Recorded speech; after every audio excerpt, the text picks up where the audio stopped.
Good evening, everyone. Some people may think that the subject which I have chosen for tonight's broadcast, music critics of the past 2,000 years, is a rather delicate one. Not at all.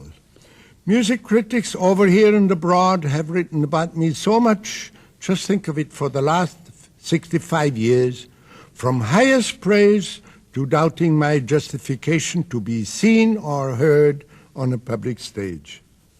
And I am still here, though I will admit that it has been a great experience, and I enjoy talking about those who are separated from us, the artists, by the footlights. But let me say a word about this past week, the first one of the summer's Ravinia festival season, before I present my tonight's subject, and tell you about the earliest music reviewer known to us who started professional fault-finding some 2,500 years ago. It has been a very successful first week of concerts, and may I congratulate and pay my respects to Walter Handel, the new artistic director, as well as to the general manager, George Kuiper, but especially so to the first and very much beloved guest conductor, Pierre Monteux, whom I shall have the pleasure of engaging in conversation a little later in this broadcast. I must not fail to also mention our own Chicago Orchestra, of which we are justifiably proud and which, in my personal opinion, is one of the top orchestras in the present world of music. I feel rather close to the men in our symphony, having been in artistic cooperation with them and their conductors for 56 years. You all have heard of the Olympian Games in old Greece, athletic events held every 4 years in Olympia. They also had competitions in music and poetry. First prize winners received laurel wreaths and olive branches. How the times have changed. And here is our first music reviewer, Phrynis, who lived around the year 500 before the birth of Christ. He himself wrote music, no doubt for voice and the instruments of the time, the aulos, the flutes, and the kitharas, the early lyre and harp. But like many others, ever since, as a musician, he was allergic to progress and the new. He had heard the singing of a chorus new to him and complained, quote, "It lacked beauty, which should be the function of music," unquote. It might have been a melody like the one I'm going to demonstrate for you, though this one is some 100 years closer to the year 1. It has some odd chromatic moments. The Greek chroma means color, and chromatics no doubt seemed offensive to those old and tired ears. How exciting to know when this eternal, never-ending misunderstanding began. Don't you think so? Here is the Delphic hymn.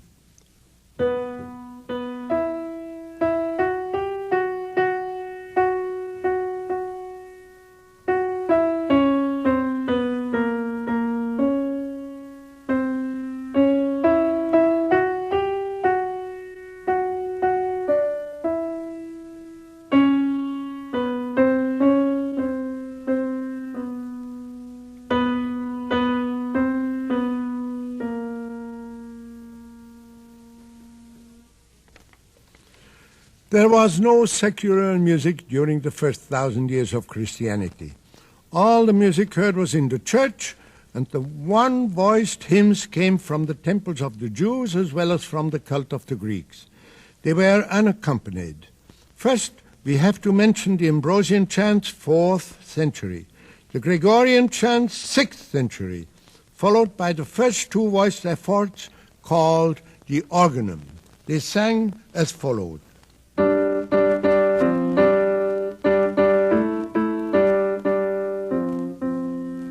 They sang.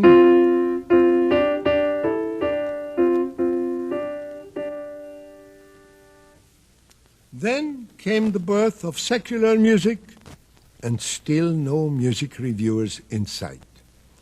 The age of the troubadours in France The Trovatori in Italy, the Minnesingers and Meistersingers in Germany, and the minstrels in England, they all brought music to the people.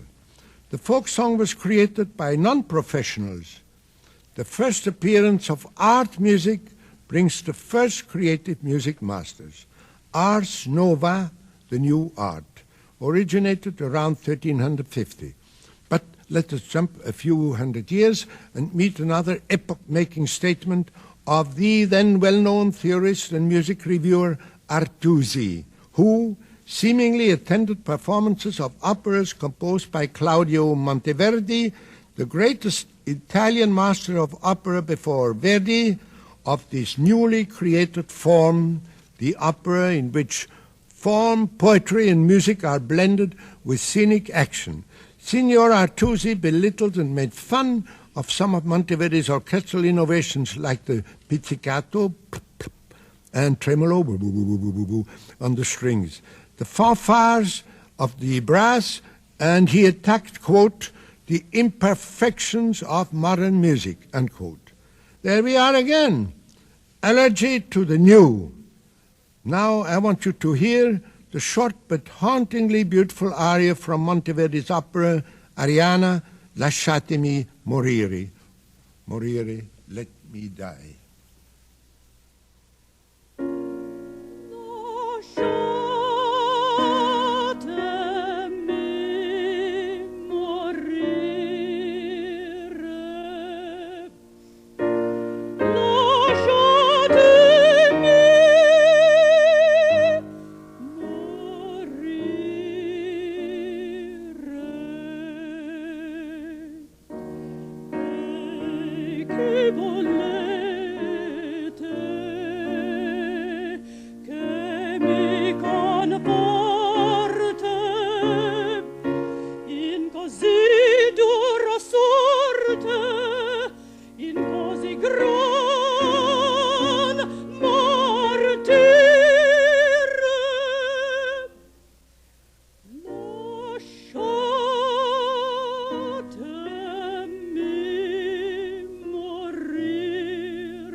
Another one of the critical guild, in this case an American, a non-professional, who took it upon himself to report from Paris, where he happened to be, that Orfeo of Christoph Willibald Ritter von Gluck was another complete failure of a foreign opera composer who lacked musical ideas. The erring fault finder was, would you believe it, Benjamin Franklin, United States ambassador to France, and seemingly the opera is still good because I expect to hear it at the Salzburg Festival this coming late August. Yes, I believe I could find an entire evening with finding fault with those who made the mistake of not recognizing that which was new and at the same time very good. But in justified and personally strongly felt defense of all professional reviewers, I must state that some of the creative masters of music themselves were and are guilty of the same inability to realize genius of other men. Did not Hugo Wolf say, Herr Dr. Brahms may have composed symphonies, but he certainly has never written a song. And the Herr Doctor himself said to Tchaikovsky, I'm sorry, your music does not mean anything to me. And how about Lohengrin? At the first performance in Munich, the local press insisted that there was little music to be heard and mentioned the absence of melody. Hear, hear. Remember this little tune?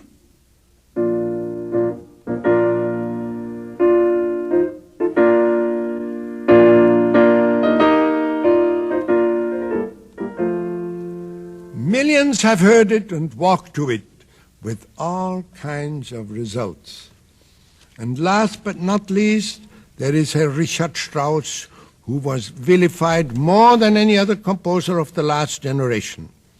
How do you like little compliments like these regarding the second Richard. He may be characterized in 4 words: little talent, much impudence. Or another one: after the Strauss work, the orchestra rinsed our ears with Beethoven's Second Symphony. But Strauss retaliated in a most convincing and very witty manner in his Heldenleben, in the section The Hero's Adversaries. His answer, quote, "To their poisonous, corroding criticism, the soil, so to speak, in which these sluggish and vindictive natures have their root." Together with anti-oboe, all together. And then the one he hated most, Dr. Goering, old Dr. Goering, he illustrated by 2 tubas, but made him immortal at the same time. Dr. Goering, Dr. Goering. And here is the voice of my greatly admired friend and colleague, Pierre Monteux, who has been the first guest conductor here of the Ravinia season and has behind him a very successful week of music with our orchestra. In passing out of the garden, one of the important members of the orchestra said to me, "Isn't he marvelous? I play for him anytime, anywhere, and anything." And I think the whole orchestra feels that way. And it is just remarkable the way they play for you, Pierre, now that they are going to hear your voice. I would like to say that with the 2 fifth symphonies, the one by Beethoven, which was just music in its entirety, no little ideas sideways, no, just the music itself. And the same for the Tchaikovsky Fifth. And as to the Franck Symphony, naturally you always had been known for the Franck Symphony and La Mer as the one voice which is sure of authority. May I ask you, were you present by any chance at the first performance of the César Franck Symphony? Well, I was in the audience for that. I heard the Franck Symphony when it has been played for the first time in a hall that Mr. Darcourt built himself. He rented the orchestra and played for the first time the César Franck Symphony, which was not very understood by every critic. Some said, well, that's only a practice of harmony. Mm-hmm. Well, because having talked about the music critics of the last 2,000 years before our interview, I also want to talk about the masters who did not understand the other masters. And Camille Saint-Saëns, the great French master, must have said after hearing the Franck, "If this is music, then I don't know anything about it." Well, the same Saint-Saëns was in my audience when I gave the first performance of the Sacre du Printemps in the concert hall. You don't say. And he was there. He was in the same box as my mother, and my mother said to me after, he said all the time, "But he's crazy, but he's crazy." What is that? No, really, it is remarkable because we find fault with the critics. But how about finding fault with the masters who do not recognize other masters? Yeah, well, they don't. Well, as a matter of fact, they don't want to. Well, I mean, it's so foreign because, I mean, naturally, all those who are trained in the old are against progress and everything new. But I would like to know, how did you feel when you conducted the Sacre for the first time with the orchestra? What was the reaction from the orchestra? Well, you know, we had already 17 rehearsals for that work. I mean that the orchestra rehearsed alone. Rehearsals. Yes, the orchestra rehearsed alone first, and after that we had to rehearse with the ballet. So in all, we had 17 rehearsals, so the orchestra knew it pretty well. So with the noise that the public made, I really could not hear the orchestra but I look at them, to see if they really played, if they were at the right place, and they were at the right place. Yeah, well, because that is remarkable. I do believe I saw the Sacre du Printemps danced at the Metropolitan. Yeah. And then the music doesn't seem so strange because most people are looking at the lovely legs of the ballerinas, naturally, and they forget the dissonances in the orchestra. Well, when the ballerina is pretty, you forget the music. Oh, I wouldn't dare to say that myself. Now there is something I want to mention. It is remarkable the way you conduct all these concertos from memory. You must have such a gorgeous memory. It's because I remember when you conducted Brahms for Schnabel and the Emperor for Schnabel, all this from memory. Well, I tell you why. Because as I said when I came back with Mrs. Thorsen last night, those virtuos of the piano or the violin, they are very lucky. They play always the same thing. But we have to change in our repertoire. That's very good. But how do you feel, because not every Brahms concerto that you have accompanied is the same. You are used to the elasticity of the performers. Well, I know those concertos so well that the solist can do what he wants. I will always be with him. Well, isn't that wonderful? Well, in fact, I remember I'd never heard any distance between you and the one who played the concerto. Well, I hope so. Tell me, how long were you in San Francisco? 17 years. And you have been here for 18 years. That is my 18 engagement here. Isn't that wonderful? And you retired how long ago from San Francisco? I retired in 52 from San Francisco. 7 years ago. Because I was a little far from everywhere. And I wanted really to come east and to have the occasion to conduct, for instance, the Chicago Symphony, which is one of the best in the world. But I wanted to conduct again the Boston Symphony, the Philadelphia Symphony, the New York Symphony. Yeah. I wanted to be there. Europe, you have been all over. And then to go to Europe, it is a little nearer than from San Francisco. Where is the first symphony that you are going to conduct in Asia? Well, I don't know exactly, because I should not talk about that. It is still a secret. Oh, well now, this is the place to... It is in the making, just now. Really? Yes. But this would be such a nice place. It will be the Boston Symphony, anyhow. It will be the Boston Symphony, anyhow. Oh, yes. Isn't that wonderful? Yes.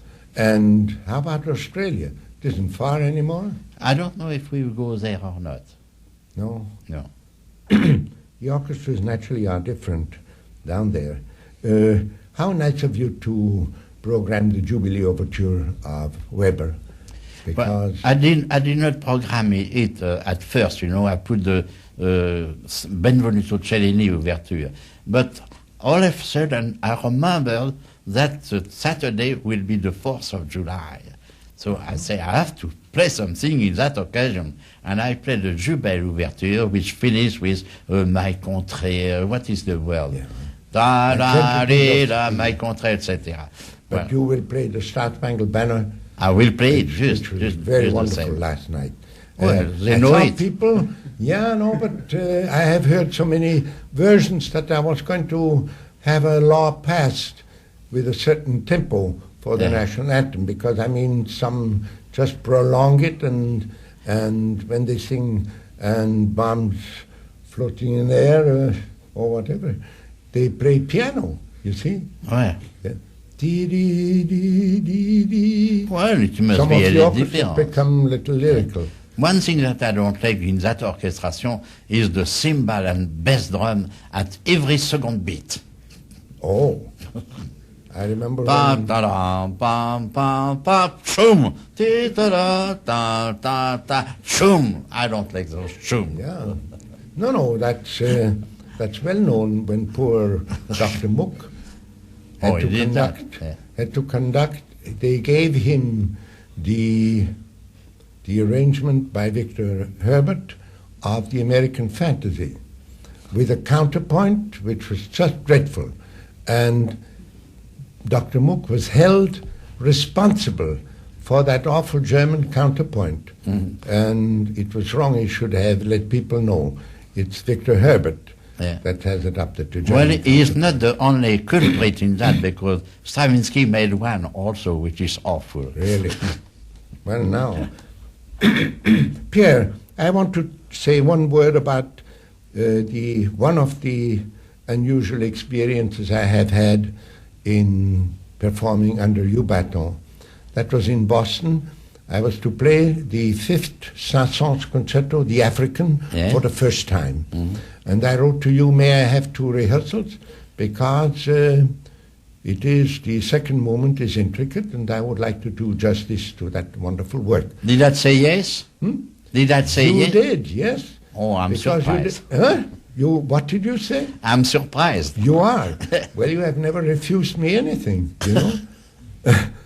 And I will say, this was what I would call an ideal performance. I've never forgotten that. And maybe you don't know that I owned the manuscript score of that concerto.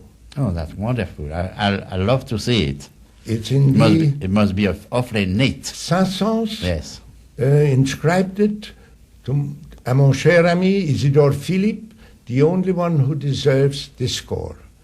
And Philippe inscribed it to Rudolph Ganz, to my friend Rudolph Ganz, the only one who deserves this score.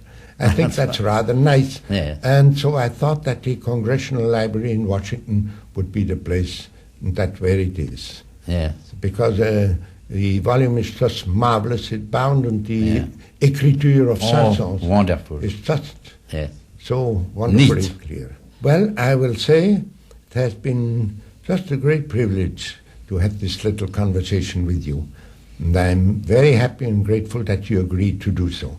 It brings back wonderful memories during my years when I conducted the Young People's Concert in San Francisco, and you were good enough to let me deal with that orchestra as if it were part of my life. At that time, it was really a beautiful orchestra. Don't you think so? Yeah. I don't know how it is now, but I'm going in January to conduct for 2 weeks Yes, I saw that. in San Francisco No, that's wonderful. as a guest. Yes, well, but I mean, I can imagine the reception you are going to get. Yeah. So this has been a wonderful experience. Thank you very much. Goodbye. Goodbye.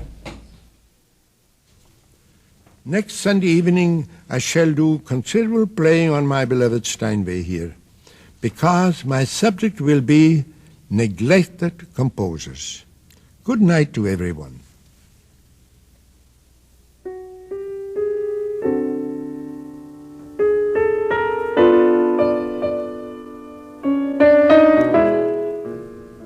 These evenings with Rudolph Ganz feature music and conversation with the internationally known composer, conductor, pianist, and teacher. Be sure to join us again next Sunday for another Evening with Rudolph Ganz, presented by the Public Affairs Department of WBBM in cooperation with Roosevelt University, and produced and directed by Len Schlosser.